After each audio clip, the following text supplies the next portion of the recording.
ఓం నమ శివాయ ఛానల్ కు స్వాగతం. నేను మీ భాగ్యలక్ష్మి. ఈ రోజు మీకు నేను మెంతెం కూరతో బడీల కూర చేసి చూపిస్తాను.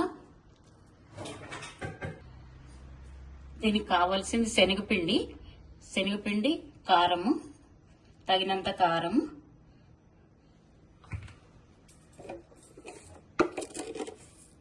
సాల్ట్, ఉప్పు,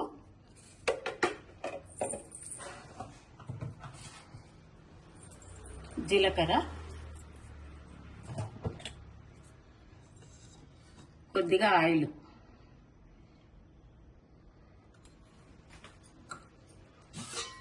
దీన్ని అట్లా కలుపుకోవాలి. కొద్దిగా కలిపి వాటర్ వేయాలి.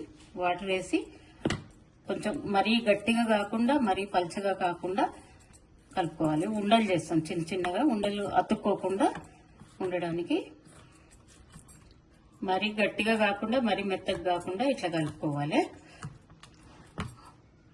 చెయ్యికి ఆయిల్ రాసుకొని కొద్దిగా పిండి ముద్ద తీసుకొని ఇట్లా చిన్న చిన్న బాల్స్ చేసుకోవాలి.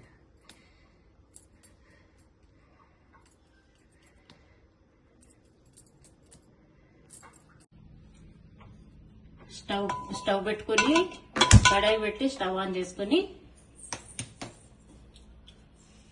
కొద్దిగా ఆయిల్ వేసుకోవాలి.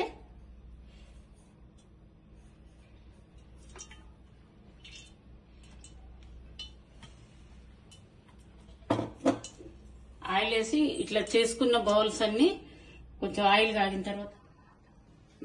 కాగిందా చూసుకోవాలి. ఇట్లా చూసుకొని మనకు కావాల్సినంత క్వాంటిటీ పిండి తడుపుకొని ఇట్లా బాల్స్ చేసుకోవాలి. ఎంత కావాలో మన ఆకుకూరని బట్టి బాల్స్ చేసుకొని హాఫ్ బాయిల్ చేయాలి.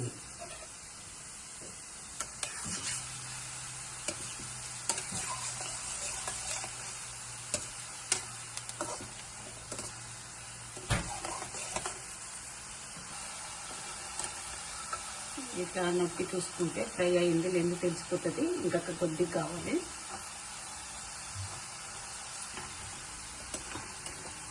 ఇలా ఎగితే చాలు. ఇప్పుడు ఆయిల్లో నుంచి బయటకు తీసేసుకోవాలి. ఇవన్నీ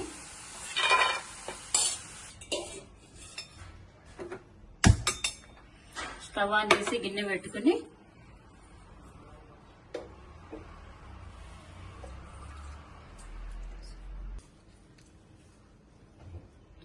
తగినంత ఆయిల్ వేసుకోవాలి.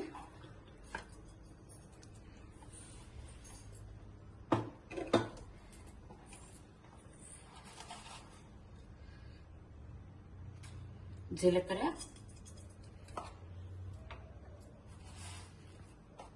ఆవాలు,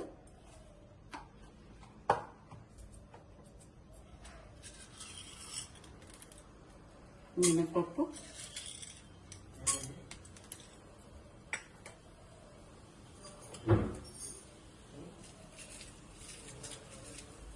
ఎండుమిరపకాయలు,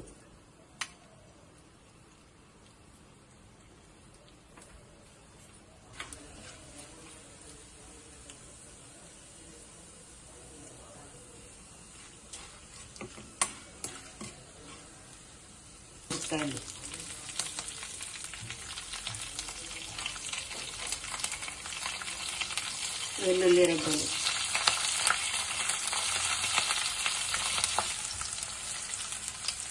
ఉల్లిపాయ ముక్కలు,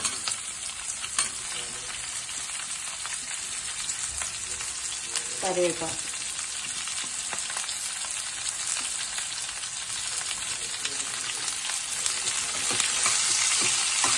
ఇవి బాగా వేగనివ్వాలి.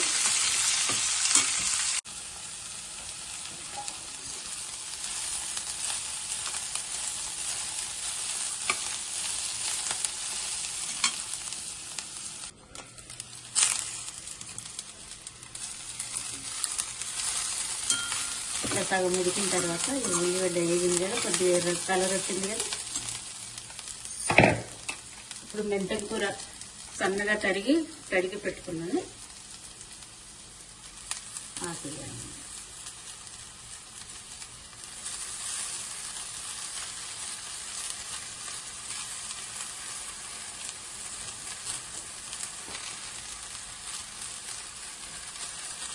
పసుపు,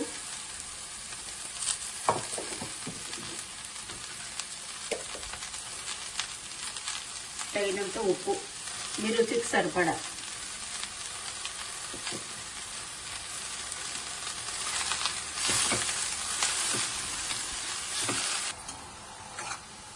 ఇట్లా దగ్గరకు వస్తుంటుంది.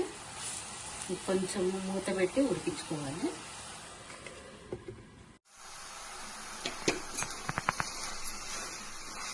ఇట్లా ఉడికింది కదా. ఇప్పుడు దీంట్లో ఈ బడీలు వేసేసుకోవాలి.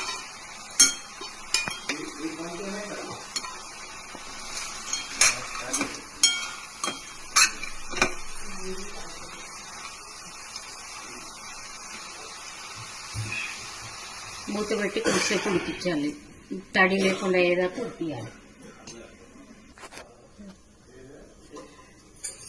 చూడండి ఇట్లా ఉడకాలి. మొత్తం ఆకంతా ఫ్రై అయిపోయిన తర్వాత తీసేసి ఒక 2 నిమిషాలు మూత పెట్టి ఉంచాలి. స్టవ్ తీసేయాలి. స్టవ్ తీసేసి